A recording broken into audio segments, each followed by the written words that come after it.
হেই বেড়া, কেমন আছো সবাই? মজা করলাম।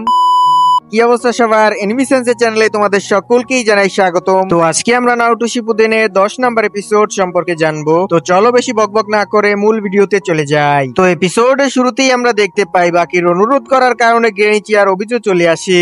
আর অভিজু মানে সেই বুড়ো লোকটা, মানে গেনিচির ভাই। বাকি ওদের দুজনকে দেখে খুবই খুশি হয়ে যায় আর সবার সাথে সাক্ষাৎ করায়। তখনই অভিজুর কিছু ডাউট ফিল হয়। তখন সে বাকিকে জিজ্ঞেস করে যে এটা কানকোরো নাকি অন্য কেউ। তখন বাকি বলে হ্যাঁ, এটাই গারার বড় ভাই। তখন গেনিচি কানকোরোর অবস্থা দেখে ডক্টরের কাছ থেকে তার মেডিকেল রিপোর্ট খোঁজে। তখনই একজন শিনোবি ওনার হাতে সেই মেডিকেল রিপোর্টটা দিয়ে দেয় আর বলতে থাকে এই বিষ আমি আমার জীবনে প্রথমবার দেখছি আর আমরা অনেক চেষ্টা করেছি, কিন্তু আমরা এই বিষের অ্যান্টিডোট বানাতে পারিনি। যেটা শুনে গেনিচি বলতে থাকে শাশুড়ি কখনো শত্রুদের ছেড়ে দেয় না। অন্যদিকে দায়দারা এবং শাশুড়ি খুবই তাড়াতাড়ি করে যাচ্ছিল আর দেরি হওয়ার কারণে একে অপরকে দোষ দিচ্ছিল। এদিকে গেনিচিও অ্যান্টিডোট বানানোর চেষ্টা করছিল, কিন্তু অনেক চেষ্টার পরে উনি সেই অ্যান্টিডোট বানাতে পারেনি। যেটা দেখে তখন বাকি বলতে থাকে লিভ ভিলেজ থেকে সাহায্য আসা পর্যন্ত আমাদের অপেক্ষা করা উচিত। যেটা শুনে গেনিচি তখন বলতে থাকে তোমরা সব সময় অন্যদের উপর নির্ভর থাকো কেন আর কখনো নিজেরাও কিছু করতে পারো না। তিনি আরো বলে অন্যদের উপর নির্ভর করার চেয়ে নিজের ভিলেজকে বেশি বেশি শক্তিশালী করার মনোযোগ দাও। এদিকে সকালে সূর্যোদয় হয়, যেখানে কাকাশি ওনার টিম বিশ্রাম নিচ্ছিল।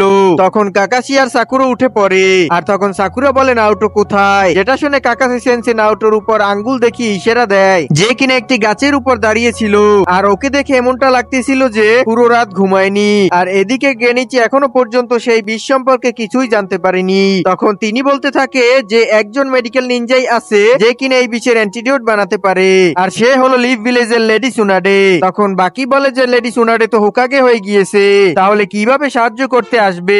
এমনিতেও লিভ ভিলেজ থেকে আসতে অনেক সময় লেগে যাবে।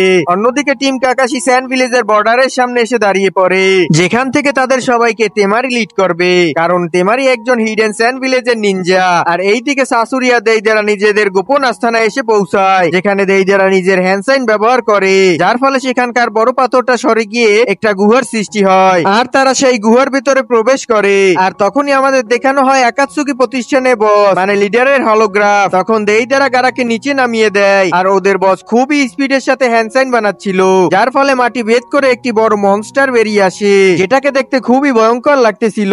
তারপর সকল আকাতসুকি মেম্বার্স একসাথে হয়ে যায়, কিন্তু তারাও কেউ সেখানে ছিল না, সেখানে ছিল শুধু তাদের হলোগ্রাফ। অন্যদিকে একটা গার্ড বাকিকে বলতে থাকে যে ক্যাপ্টেন ইউরার কোনো খোঁজ পাওয়া যায়নি। এটা শুনে বাকি বলতে থাকে হয়তো কেউ উনাকে মেরে ফেলেছে, কিন্তু তারপরও কিছু গার্ডদের পাঠিয়ে দাও উনাকে খুঁজে আনার জন্য।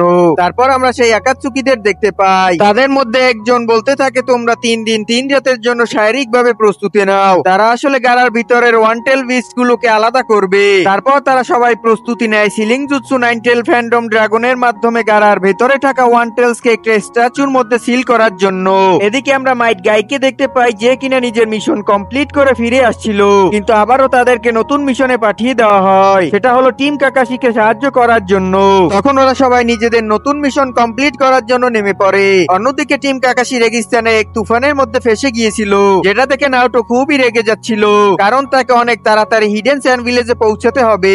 এদিকে কানকোরোর অবস্থা খুবই খারাপ হতেছিল, যেখানে বাকি বলতে থাকে যে তুফানের কারণে এদের এখানে পৌঁছাতে আরো কিছু সময় লাগতে পারে।